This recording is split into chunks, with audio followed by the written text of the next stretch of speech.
everyone. Good to see you again. So this is Sylvia.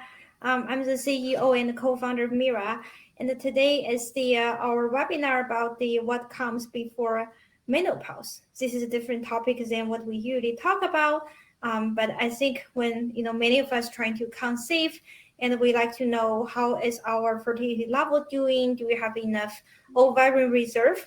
And then many of these are associated with the menopause. And this shouldn't be a topic that people have shame to talk about. So that's why we want to, give a little bit of support and give a little bit more information about this. And we host this webinar. So before we start, I like to say hello to everyone who just joined. And if you can type in where you come from, and that would be great. Just like to, meet each of you virtually, and thank you for being here. So today, I'm really excited to have Dr. Erin. And Dr. Erin is the OBGYN doctor, and also she's the co-founder of Pelex, and which is the virtual consultation, online fertility, and women's healthcare platform. So maybe Dr. Erin, I will let you to introduce yourself and say hello to our audience. Hi, everyone. I'm excited to be here today. Thanks for having me, Sylvia. So I'm an OBGYN, and I subspecialize in reproductive endocrinology and infertility. And my company is a telemedicine first company. So we see patients online and then can order blood tests to help with diagnosis and then prescribe medications. And we treat patients throughout the country. Sounds great. Thank you so much, Dr. Erin. And today we're gonna, while we discuss a lot of useful tips about understanding FSH hormone and your fertility level, and we can also learn more about what Pelex is doing and how can that be helpful to you. If you have any questions, just as usual, if you guys have any questions during the presentation, feel free to type that into the chat.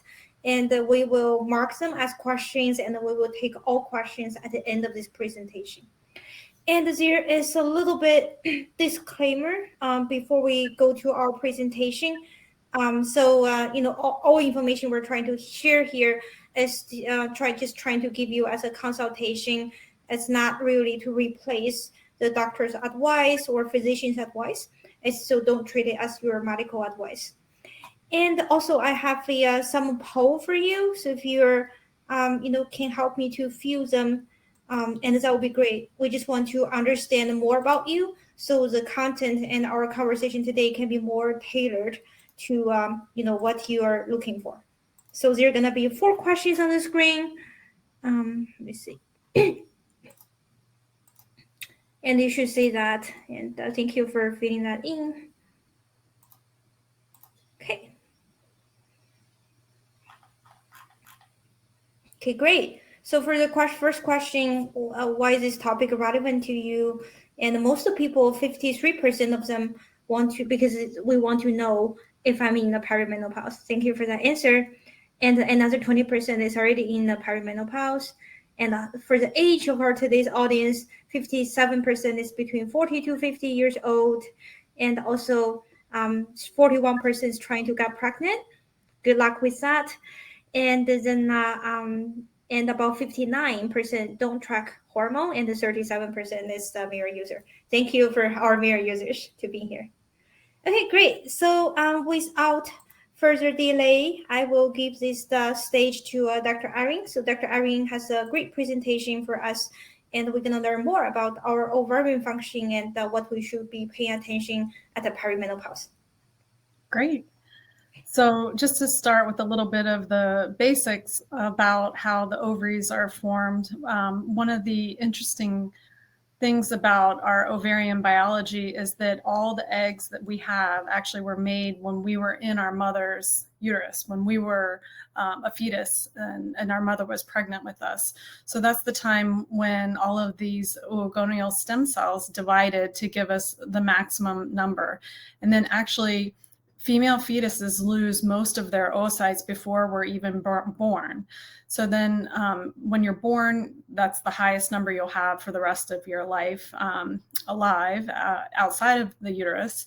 And then after puberty, there's another decline, and then it becomes more rapid as you reach closer to 40 years old. And then essentially menopause occurs when you don't have any more follicles that are left in the ovary. And there's 3 different ways that we can measure ovarian reserve. Primarily, none of them are perfect. So I tell patients that we kind of use 3 so we can kind of triangulate in case one doesn't really agree with the other. And these are best at predicting response to IVF, not spontaneous pregnancy. But 2 are blood tests, FSH. As you get older, your FSH goes up, and the other blood test is AMH, anti-Müllerian hormone, and as you get older, that blood test goes down. The 3rd one is an ultrasound test to look at the number of resting follicles. So here's an example of a low ovarian reserve and normal, and then also high, and sometimes this overlaps with a PCOS morphology. So what is the perimenopause? Sometimes you'll hear people also talk about it as the menopausal transition. These essentially mean the same things, but the average age of when women start menstruating is about 12. And these graphs might look familiar to some Mira users if you're used to tracking some of your hormones. And this is like an ideal cycle that is in a healthy reproductive age. And then they break up the menopausal transition into early and late stages. And you can see here that your estradiol at first is high, and FSH is starting to creep up as we get closer to 47. And then it switches and estradiol falls and FSH rises. So these are some of the things that you would be looking for on the Mira data. And so basically the going through menopause is always determined after the fact because you never quite know exactly when your last menstrual period is, but it's defined retrospectively as your last menstrual period. And in American women, that's about 51 and a half. So what are some of the stages that happen in the perimenopause? First, there's some declining fertility. That's one of the first signs of the perimenopause. A next subtle thing that happens for fertility evaluations, we often check blood work on day 3 of the menstrual cycle. And even if the FSH is normal, one of the soft signs of decreasing ovarian reserve is that the estrogen on day 5, and this is blood estrogens, are over 50. And that's a sign of premature follicular recruitment. And this sort of goes along with the same thing that we see that's a shortened follicular phase. So the follicular phase is the first half of the menstrual cycle, and it's what happens before ovulation. And so if an ideal cycle is 28 days and ovulation occurs on day 14, sometimes as we get closer to the menopausal transition, that follicular phase starts to shorten. So that's a sign of decreasing ovarian reserve, another sign of decreasing ovarian reserve. And in a typical woman with a normal luteal phase, that results in shortening menstrual cycles. So one sign is that, well, I used to have periods when I was younger and they were every 30 days and then they were every 28.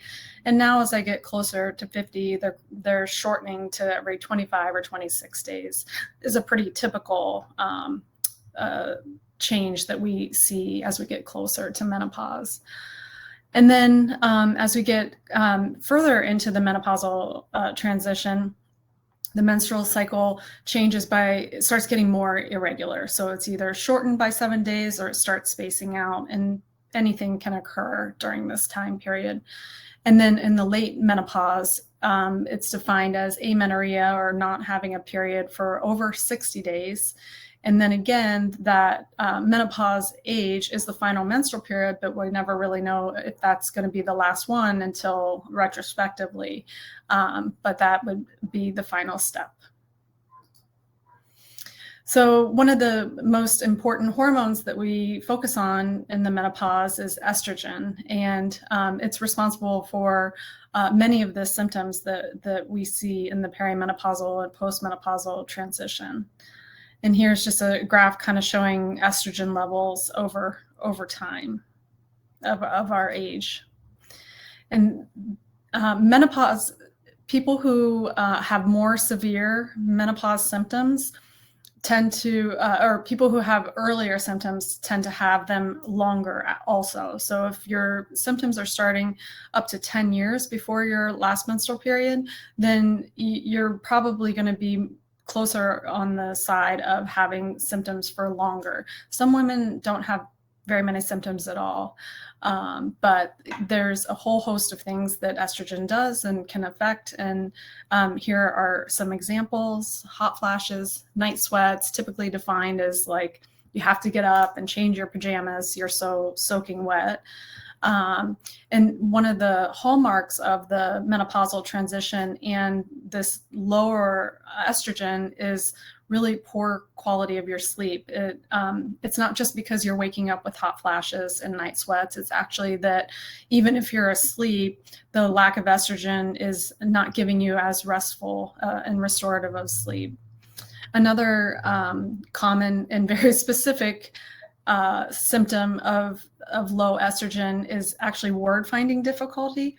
And some people even notice this after they've had a baby and are breastfeeding, because when you're breastfeeding, that's also a low estrogen state. And it's like you're trying to think of the word, what's the word, barn, but it's having a hard time recalling a specific word in the middle of a conversation. There's a lot of different reasons why depression becomes more common during the perimenopausal transition. Some because you feel badly, others because the hormones are affecting our anxiety and our mood, and we aren't sleeping well. But there's also real brain effects of low estrogen, including brain fog. This lack of hormones can affect our joints. The swinging and the oscillation of the hormones can commonly cause breast pain. And there's definite skin changes that can occur with low estrogen, and including vaginal dryness that causes urogenital atrophy. So it's not just difficulties with intercourse, but this can also lead to increased risk of urinary tract infections. And then for the bones, estrogen's critical for the bones, and we'll go into a little bit more detail about that. And women basically have lower rates of all cardiovascular disease until menopause. Estrogen really protects us, but then when we lose estrogen, our risk goes up similar to men. And then there are data that show that there's risks of dementia and then advancing arthritis and eventually even balance issues that can become challenging for living alone. So what is a hot flash? You might also see this called a hot flush. And this occurs when your estrogen levels are falling, and this impacts your hypothalamus, which is your body's thermostat. And basically your thermostat becomes more sensitive and more brittle to changes in temperature. So in this schematic, if you have this sweating threshold and a shivering threshold, and this green line going up and down is your normal fluctuation of your body temperature. As you lose estrogen in the perimenopause, that threshold narrows and you're not able to keep your body within those parameters. And what happens is your body tries to overcompensate to either cool yourself down or warm yourself up. And we know that that the central nervous system is affected during menopause. And again, the hypothalamus, like we just talked about, is one, but there's also neurological disorders that affect women in their midlife, and including memory loss, mild cognitive impairment. So remembering things, also strokes, which go along with cardiovascular disease, and then other neurological illnesses like Parkinson's and as well as Alzheimer's. And what about bones? So we think a lot about bones for postmenopausal health. I tell my patients that you're going to have all of the bone your whole life by the time you're 19. So our 19-year-olds have to build all of that bone, and essentially you start losing bone thereafter. And bone remodeling is a constant process of osteoblasts building bones and osteoclasts taking bone away. But if you don't have estrogen, then the osteoblasts aren't building bones, and the osteoclasts are free to continue to resorb bone, which leads to weakened bone and fractures. So what about menopausal hormone therapy? This has kind of been a big pendulum over my career, my education beginning in medical school. We believe there were a lot of observational studies that suggested that women that took hormones had a lot of benefit. They had fewer heart attacks. We thought it did a lot of really good things. And there were also animal studies, mouse studies, that showed that there were things that were associated with healthy hearts, such as good cholesterol, high good cholesterol, flexible vessels, and low bad cholesterol. And then we did the biggest trial ever by the NIH, because all of a sudden we realized that, oh, whoops, we forgot to include women in research trials. So they decided to do a really big one, and it was going to be on heart health. And we're going to give everyone who's age 50 to 90 hormones to keep them from having a heart attack. And another study, also hers. And what we found is that that if you give 80-year-olds who don't have any symptoms estrogen, it doesn't work, and it doesn't protect their heart, and it can be worse. But eventually in these, in the 2000s, like the KEEPS trial, which I participated in, as a researcher, we did newer trials trying to look at the timing hypothesis. So if we give hormone therapy close to the time of menopause, that's probably where the benefit is, because the coronary and all of our vessels haven't had an absence of estrogen and started to harden, so that when you put the estrogen back on, the plaques that have been forming over our lifetime can soften and rupture. So for the KEEPS trial, we had intermediate endpoints of coronary artery calcium, which is associated with heart attacks, and also carotid intimal medial thickness, which is associated with strokes. And we didn't find a benefit short term, but there was no increased risk. So it was a null, it didn't increase your risk. And another trial called the ELITE trial supported the timing hypothesis. So basically, if we start hormones, we gotta start them early and not wait until someone's 80. And now with all of this current research, basically the pendulum is almost swung all the way back to, gosh, we might almost be able to pick up a signal of the data that suggests that there is a protective effect, a primary protective effect of hormones and perimenopause and postmenopause. So this is another way of kind of summarizing that, but where most a very middle of the ground, very not controversial place that we are, what we know for sure is that you have to have individualized care, which is obvious now in retrospect, but for a period of time we were living and dying by evidence-based medicine and guidelines. But now we realize precision medicine is important. People are different. People have different risk factors, different symptoms. And if if you don't have any of these, and you're like, if you don't have breast cancer, current heart disease, and current liver disease, and you have symptoms, then we should be treating you, because menopause is a huge impact on your quality of life, and is easily treated. And so even the conservative approach is that the benefits of menopausal hormone therapy appear to outweigh its risk for most symptomatic women. So if someone doesn't have any symptoms, then we're not quite at the point to say, like, yes, everyone should be back on hormones when they go through menopause, but only if they're within 10 years of their last menstrual period.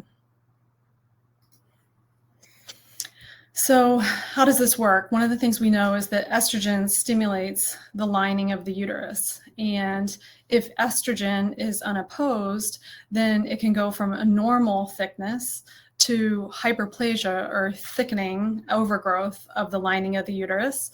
And that can actually become a precancer state. And then eventually, if you continue to have unopposed estrogen with a uterus intact, it can progress to endometrial cancer.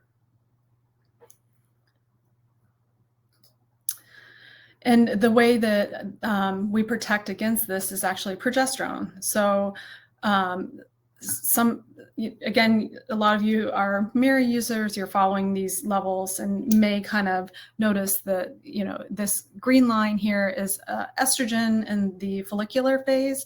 And this is an example of the developing follicle of the ovary. And the bottom here with these vessels is a schematic representation of the thickness of the uterine lining. So every month the lining regrows and regenerates. It's one of the only places where the genes that help us develop, our developmental genes, are actually turned on each month, like the fetal genes, to recapitulate what happened in development. But here we have the stages, the representative stages of the follicle of the ovary that's destined to release an egg each month over the representative stages of the endometrium. So at the beginning of the month, the follicle is small, and it gets larger closer to ovulation. And this is, the white is fluid, this little yellow is the oocyte. And then after ovulation occurs and the follicle rupture and the egg comes out, what happens is that same follicle then switches and becomes its own endocrine gland. And this endocrine gland is the corpus luteum, which is what secretes progesterone. And that progesterone then rises, as we know, in the second half of the menstrual cycle.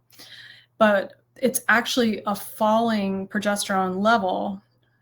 You can see it here at the end, but also on this part, that actually induces a withdrawal bleed. So that's when we get a menstrual period, is that our progesterone levels are falling.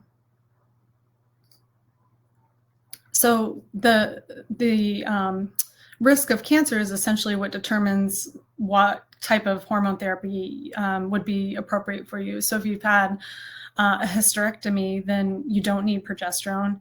And if you have a uterus, it's really important to make sure that you have some progesterone to protect the lining of the uterus.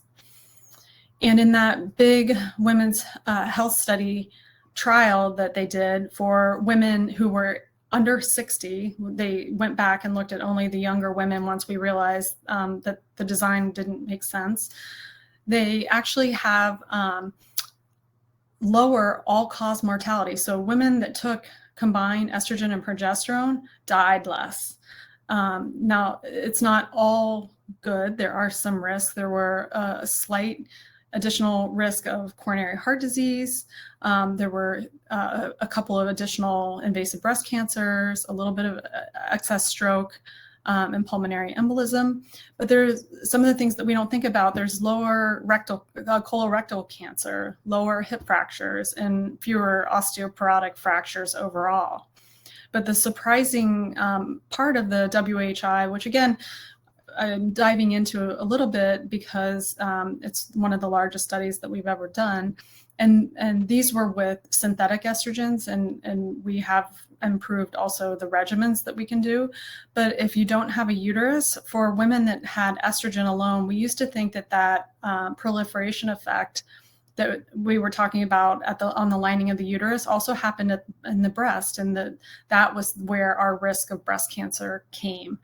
But the surprising thing in the WHI is that in women that only had estrogen, their breast cancer risk was actually lower, and they had lower risks of stroke and some of the other things that we were seeing with the combined therapy. So it kind of made us rethink what we thought the bad hormone was, whether it was estrogen or progesterone. So still have a additional risk of stroke, pulmonary embolism, and hip fracture. But again, for any cause of death, it was 5.5 fewer events if you are on estrogen alone. And one of the things I want to touch on is that when we give estrogen back in menopause, one of the things that it does is it lowers your FSH. So that curve where we were seeing the FSH go up and the estrogen go down, if you add back estrogen, it's going to bring your FSH down. So that's one of the ways that we can follow our therapy, first of all, symptoms, but also see what the FSH levels are. So if we give enough estrogen that those FSH levels start coming down into the normal range, then that's one way to monitor therapy. So an example of a patient that has come to see me, a 49-year-old who is struggling with poor sleep, fatigue, anxiety, hot flashes, night sweats, brain fog, and joint pain. And so I prescribed a bioidentical. So bioidentical got confusing. Some Western doctors, it was like a bad word for a while because it was confounded with compounding pharmacies. But now we have bioidentical, meaning it's the exact same chemical structure that your ovary makes. But it's also in an FDA-approved formulation. So the bioidentical hormones appear to have even a better risk profile than all of those studies in the WHI, all of that data. And we also know that if we give it by putting it on the skin, then when the estrogen is absorbed through the skin, then we don't have what's called the first pass effect of the liver. So when you take a pill, it has to go into your intestines break it down, they absorb it, and it all has to go through your liver. And your liver loves chewing up hormones. And we have to give you almost 30% more hormones because to compensate for how much your liver is going to chew up before it ever gets to the part that helps you sleep better and feel better. So when we give it transdermally, we know we can give lower doses, and also there's lower risk of the adverse effects like having blood clots and pulmonary embolisms. And then also for women that are still have some of their own ovarian function, so like on the earlier side of the perimenopause, I like to do cyclic progesterone, and that will still induce a withdrawal bleed, but then at least you're not fighting against your body's own hormones and then just have irregular spotting all month long. But as you transition through menopause, then we can switch you to both medications continuously, and you won't have any bleeding, and the hormones will stay constant.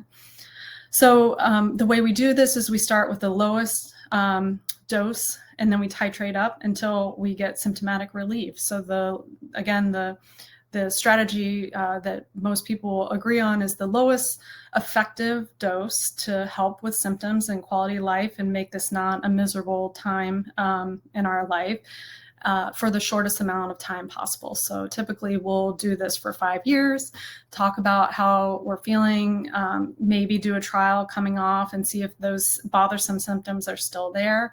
And if they are, then go back on and try again in another year.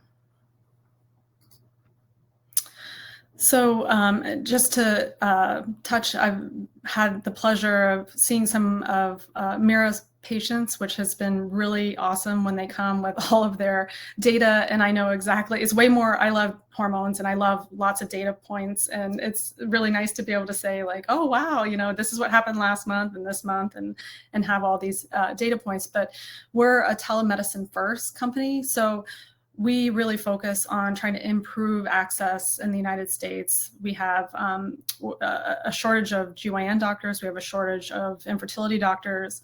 Most IVF doctors only focus on fertility, even though we're reproductive hormones experts. And many Americans don't live within, 40% of Americans don't live within 60 miles of a reproductive endocrinologist. So we are addressing that need by being licensed throughout the country, seeing patients. We can do consultative services for international. I noticed a lot of people internationally logging in today. And yeah, so then we do a video appointment. I do your history, send you a prescription to get your blood drawn at a local lab, core, or Quest, or even some of our really remote patients, have to go to their local hospital if there's really rural. And then a prescription if they need one for transvaginal ultrasounds, MRIs, et cetera. And then come back after testing and prescribe medications either to help people get pregnant, help with menopause. Also have a clinic dedicated to sports endocrinology. So some athletes, a lot of athletes actually, when they're in season and exercising, work out so much that they lose their period, and then that estrogen levels fall, and they are at increased risk for fractures, not unsimilar to postmenopausal osteopenia and osteoporosis. So, and we do have a nutrition branch that's able to help patients as well with all of these reproductive concerns. So with that, I'll be great. Yeah, thank you so much, Dr. Erin, for this wonderful presentation. So if any of us here, we want to know more about our hormone, we need some consultation, then you can go to Pelex Medical, their website, and then see that there might be something they can help you with. So I want to give a little bit more information about Mira. So I think most of the people here are Mira audience, but so what is Mira, right? So in case you're new to Mira, so Mira is the device that measures your hormone. And we measure all the hormone numerically. So this means you're gonna get your hormone concentration number instead of like if you're using OPK, you got a positive, negative, one line versus two line. So those are not very accurate because they're not personalized. So as the Dr. Ari mentioned about this individualized medicine is really important. And you guys probably already know every cycle can be different, every woman can be different. So it's quite important for us to know how our hormone is doing, like how my hormone is doing, how my this cycle is different from last cycle, and that can help me make a lot of decisions. So Mira provides all hormone measurements as the number, so you can see your hormone trend, the hormone curve, and you can see how those are compared with before and compared with the average or whatsoever. And the Mira has the lab grade accuracy, and because Mira use the same technology as the blood drawing that's happening in the lab, and also all results are connected with Mira app, so you can really see your trend, and you can do the app gonna do some analysis for you, and with the help with the AI algorithm. So it's pretty smart and easy to use, and also because the Mira does everything numerically, so it's very friendly for people with irregular cycle and the PCOS. So here just some data for Mira accuracy. So you can see with the two hormones we're showing here, one's the estrogen on the left-hand side, and the other one's LH, and those are pretty important hormones for your fertility health and ovulation. And the Mira has compared with the lab test machine, like a really big lab test from Abbott, and we got the really high correlation of the test results. So if you're concerned or you're already in perimenopause, how can Mira help you? And the way we can help you is by testing your hormone. So you're probably aware that we're launching a new hormone test, which is FSH. So FSH is a good indicator about your ovarian reserve, ovarian function, and the fertility health. So you will test the FSH around day 3 of your cycle, and this hormone should be low if you have good ovarian reserve. And if you're close to perimenopause and you will see this number is rising, and the Mira's app will tell you what does this mean, or what you should be doing. And at the same time, every cycle and every woman, like our hormones work as a whole thing. They have correlation with each other. So testing about the estrogen, which is estrogen in urine, as Dr. Ari mentioned, is also very important to understand the what's the progress or how close you're to perimenopause. And the PDG can be another hormone, and the LH is going to tell you if you're still ovulating regularly and on time. So meet our new wand. We call this one the ovum wand because this one is to understand your fertility level and your egg quality, how many eggs you still have. And the test wand test the FSH, and this works with your existing Mira analyzer. And if you're new to Mira, you will need to purchase an analyzer, the starter kit, and that comes with the analyzer. And you use this test wand on day 3 of your cycle to test your FSH hormone. And this test wand can do 3 things for you. And the first is to check your fertility status. So as we talked before, are you close to menopause? Are you close to perimenopause? Should you be concerned? And this is what FSH hormone can tell you. And also this can help you to track your perimenopause symptom, to monitor your cycle, to know if your symptoms are due to this condition. And then lastly, FSH also has the peak as well. So, remember we said when we test the fertility health, we test on the day 3. So that's pretty early in your cycle. But this FSH hormone also has a peak. It will go up and down, and that peak overlaps with your ovulation, and usually the LH as well. So you can totally use FSH as another hormone to really accurately predict and measure your ovulation. So now you have LH, estrogen, and FSH. They all supposed to come up to rise around the time of ovulation. So you have a triple assurance over there to detect your ovulation. And now you can pre-order on our website. We should be able to ship this product within about a month. So it's pretty short time. And when you pre-order, you automatically get 10% off. And when we formally launch the product, this 10% off will be gone. So, make sure you capture that opportunity. And another really exciting product that you guys probably are aware is the Mira Max Wand. So Mira Max Wand is testing LH, estrogen, and progesterone all together on the same wand. So you do one test, you got 3 numbers all at the same time, and the 3 numbers displayed on your app simultaneously. So this can help you to pinpoint, whatever is happening in your cycle, whether you're trying to conceive or finding fertile window, finding ovulation, confirm ovulation has already happened, or even understand if you have a luteal phase deficiency. This will do the job. And again, this one is about shipping really soon. I think we're already shipping to some people who ordered back in June. So the product is already here, and there's also a 10% the discount on the pre-order. It's still formally called the pre-order, but where they start to ship to some customer order really early. So that means the formal launch is coming really soon in a week. So make sure you order right now, because this 10% off is not gonna be there. I guarantee you it will not be there. So capture that opportunity, and so you can give it a try. If this should really bring accuracy and the convenience together in one wand. So this is just a little bit background knowledge. I think we talk about this many times. Here's why you should track your hormone. And you see this, the blue line, like a thick blue line, is your LH hormone. And that one goes up before ovulation. So that LH hormone can tell you when ovulation is and when the peak fertilities are. And estrogen hormones are supposed to go up about the 3 to 5 days before ovulation, and that overlaps with your fertile window. So estrogen is usually used to track your fertile window, and the progesterone is this pink line that goes up after ovulation. So if you have PCOS or you're having irregular cycle, maybe because you're close to perimenopause, your cycle getting longer, you're not sure if the ovulation has happened, and you can test the progesterone to double check that's already working. And we also want to say that the perimenopause is the start of a new chapter. It's not the end of the story. So somehow historically, there are so many conversations about perimenopause or even menopausing, and we think it's the, people even feel shame to talk about this, feel like this is a problem, this is a concern. But we really should, get rid of this this the stigma over there, social stigma, and we should be freely talking about perimenopause. And to do that, everyone gonna experience that, right? So we all have symptoms, we all have doubts, we all have uncertainty.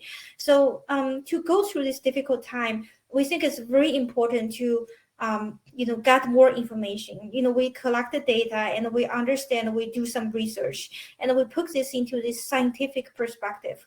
We know more about that, and that's why we can get more education. Our consumers can get more education, and there should also be more awareness in this society, with the medical industry, with more studies focusing on this. So menopause doesn't really feel like a myth anymore. It should be something we can freely talk about, and everyone should have enough support about this. And that's exactly Mira's goal. So Mira is always trying to participate more and support more in the research studies, such as working with the Dr. Erin and the Pelex, and to really see how clinically understanding our hormones can improve our life. And so to learn more about this, and please feel free to sign up to our newsletter. And you can go to miracare.com and just sign up. There are many sign up windows over there, you will see, and you will receive information like this, and information from our study, from new findings about hormone, about the menopause. I really believe that knowing more about the science behind this can erase some anxiety and concerns. And also we have a lot of success stories. This is more for people who are new to Mira. So Mira has been on the market for I think almost 3 years, and we have helped tons of customers trying to conceive, almost 90,000 customers already trying to conceive. So there's a lot of testimonial, the success stories. Many of them are many of them are pretty challenging. Actually, that surprised me really when I read their story. It was a lot of going concerns and going through IVF, or doesn't understand how hormone works. It's just super difficult. But I feel so grateful that I could help some of them, and our team, our product could help them to either get conceived or understand better about what's going on, and eliminate this anxiety, and which anxiety causes infertility as well. And we also have a Facebook group. So this is more for emotional support if you want to say other people who are like in your situation, and also and feel free to join over there. There's almost 8,000 people there already. So we feel free to talk about anything. And we also discuss about Mira results. Sometimes we understand if you test the hormone and you say, wow, it's going down, it's going down, going up. So what does that mean to me? So, many people are sharing their similar stories over there, and it's great help usually for people who are new to Mira. And of course, we are now trying to work with the companies like Pelex. So we connect with more resources from a doctor side. So when there's the more questions like this, and there's also option, you can go to OBGYN doctor and to get some very correct, I would say the most correct and most supportive answer. Great. So I will stop here for a little bit, and we'll take some questions. I already saw some questions in the chat, and if you guys have questions, feel free to comment that, just type into the chat, and we have our team is filtering that and mark them as questions, and we'll take them in the order. So feel free to, it's your webinar, we want to help you, so feel free to type in the questions you want to get answered. Great. So I will now, let me take a look at these questions and I will address them. So maybe first question for Dr. Erin. So this question is asking, is age 40 can be considered as the perimenopause? Or I guess this question, maybe we can broaden that a little bit. It's more about, is there age factor into menopause? How do we know, maybe I'm close to 40, I'm menopausing, or this is just some temporary symptom? Dr. Erin, I think you're muted. Good question. So the average age of the last menstrual period is 51, but that is just an average. So there are women that go into ovarian failure, about 1 in 100 before age 40. So if you're still having menstrual cycles, then you're not in menopause. And so that would be at least premenopausal, but if you're the average age of the perimenopause is about 47 years old. So everyone's different. It would be a matter of sort of thinking about how, if your cycles are shortening, if you're having any of those signs and symptoms that we talked about, and then also measuring your ovarian reserve. So if you have symptoms and elevated FSH on at least a couple occasions, then that's a sign that you are going into the perimenopausal transition, and 40 would be earlier than average. What we do know is that women that lose ovarian function early, so women with premature ovarian insufficiency or failure, they have a higher all-cause mortality. So they die earlier, and it's important that you get care for that, which likely would include hormones if you don't have contraindications. I see. That's great. Thank you so much. And there are two other questions about the symptoms for perimenopause, so I will combine them. They're from Tammy and Marcia. So they're asking about what are the typical symptoms for perimenopause? I know we briefly mentioned about this. And also Tammy is asking about like if there's a lot of dizziness and the headaches, are these also part of the symptoms for perimenopause? I would say almost anything can be associated with the perimenopausal transition, but those aren't the classic ones. If you don't have night sweats, if you don't have hot flushes, if you still have periods, I would think that there would be another reason, and it'd be important to check with your regular doctor to make sure that there's not like a heart issue or some kind of a neurological thing going on. Mm-hmm. Sounds good. Sounds good. And another question about the pregnancy. I think this probably a lot of audience here interested in this. So is it possible to get pregnant during perimenopause? It is. The pregnancy rates decline dramatically after 40, but there are people that get pregnant older. My grandmother had a baby at 48. My great grandmother had a baby at 48. So perimenopause is not a form of birth control, but I see another question about whether you can use the wand, and yes, you would want to avoid that fertile period. And again, as you get closer to menopause, Mira would help because you're going to get more irregularity, and so you can get pregnant up to 7 days before you ovulate. So if your period starts shortening and you don't know it because you have to wait until the end of the month to know that you ovulated, Mira is going to show you that your hormones are rising more quickly than they typically did, and that your fertile window is starting earlier than you may have realized.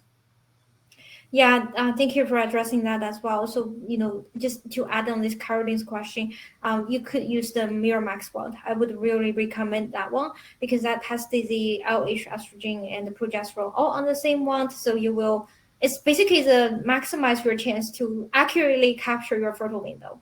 So you want to look for the time that you're not fertile, and this is the best product you can get. Okay, great. And another question about PCOS. Is there a correlation between PCOS and the age of perimenopause onset? Yeah, there is. Women with polycystic ovary syndrome actually tend to go through menopause later. So what kind of happens is that they have higher ovarian reserve, elevated AMH, elevated antral follicle counts when they're younger, 20s, 30s.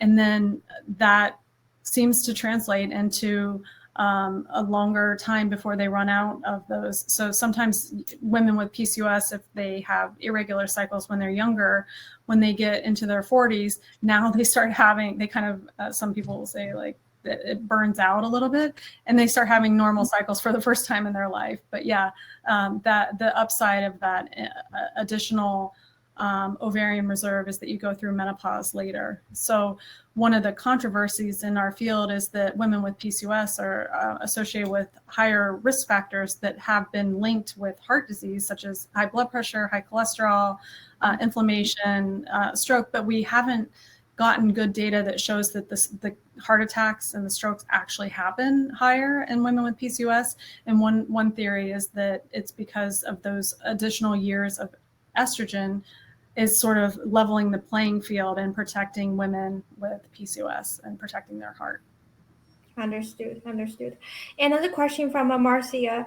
Are there complication or heightened perimenopause symptoms with someone who has OCD? Good question.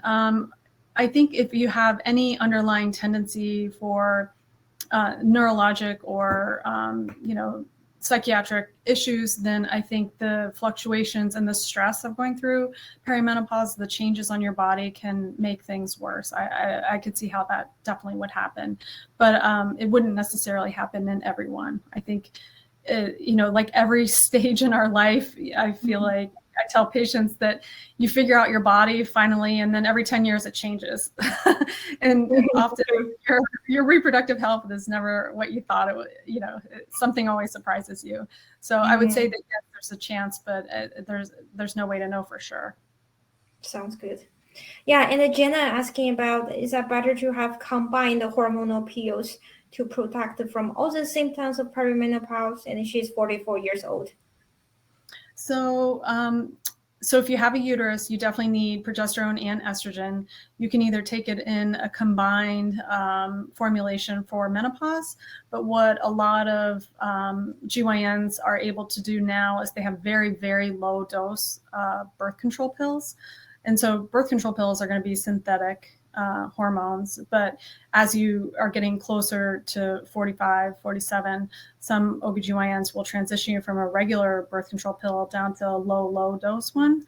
But those are different. So I say, like, if this is normal hormones, this is birth control to prevent ovulation, and this is menopause. And so menopause therapy, we want to get you a little bit up off of the floor, not as high as birth control pills, but we want to give you enough to give you some symptomatic relief.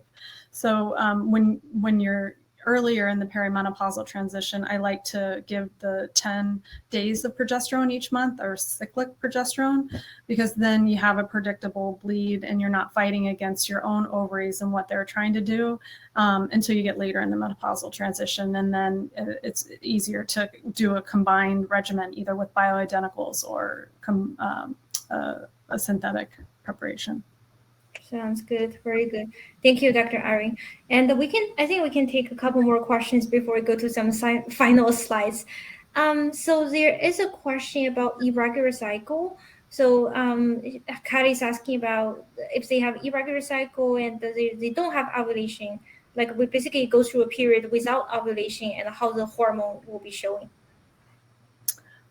So it depends on the cause. And in some of my other talks, I like to say that the menstrual period should be one of our vital signs because it's so important, but it can be for very different reasons. If you have polycystic ovary syndrome, all the hormones are going to be baseline, but they're just not functioning. If you're in premature menopause, it's going to be because you have no hormones and they're all very low.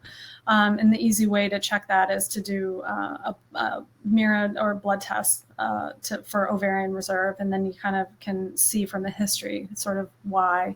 There's also other causes that we routinely check for, like thyroid and prolactin issues that can cause anovulation.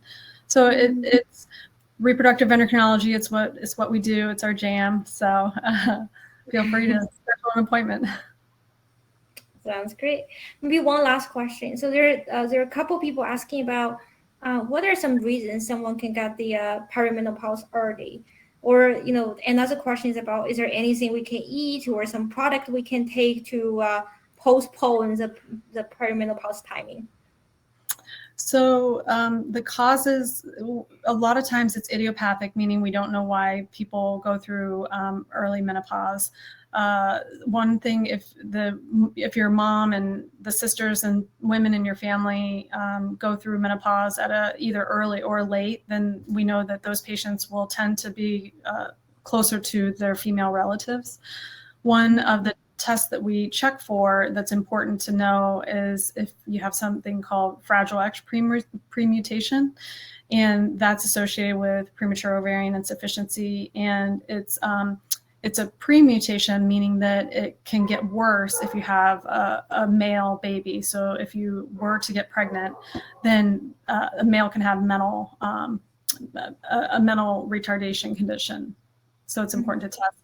Sometimes there's certain genes that are associated with premature ovarian insufficiency as well. And the genetics are continuing to evolve, and we learn. I see. I see. Thank you, Dr. Irene. I think there's still a lot of questions right here, but we don't have time to capture all of them. So what I will do is I will go back to this presentation. And okay. So I really want to thank our audience to stay up to now on this session, and there is the code that you can use, which is webinar to get 10% off on Mira fertility products, and you can use this code on the Mira's website, which is miracare.com, and you can get the 10% off on any product. If you're already Mira user, and it might be the time to stock up some test ones for your next month. And if you're new to Mira, and that's probably time to give it a try.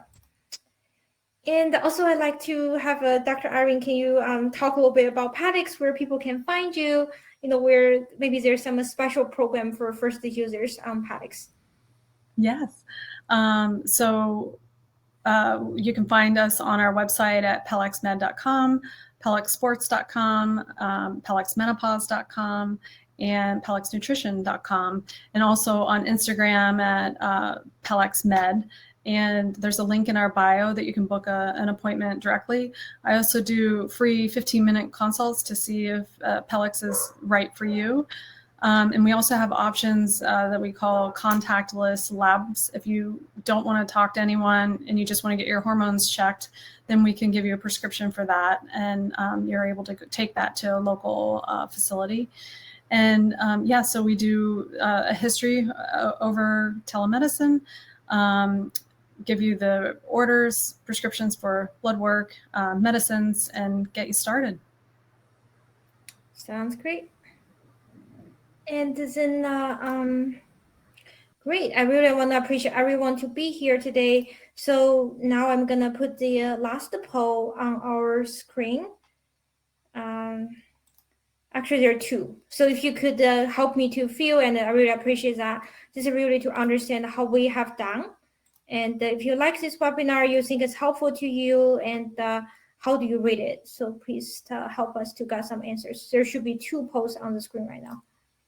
And at the same time, I'm gonna put this handout on your screen so you can go ahead to download. So this is basically everything we talked today, and including those promotional code.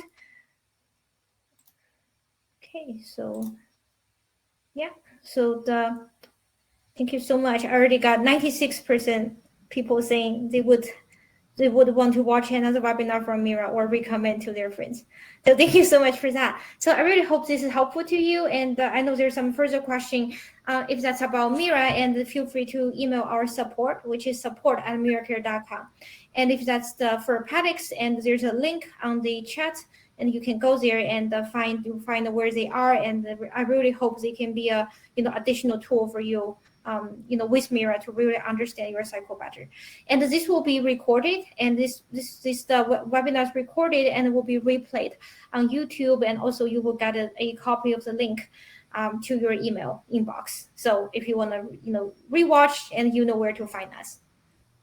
So thank you so much again, everyone. I really wish you have a good journey on your whatever trying to conceive or dealing with perimenopause. It's a great topic today. We really should talk more about this. And I really want to appreciate Dr. Irene as well. I think that you it's a great partnership with you, and we should be, what we're doing should be really helpful to our audience. Yeah, thank you for having me, and thank you for giving women this option. It's really nice. Yeah. Thank you so much. We'll see you next time. Okay. Okay, bye.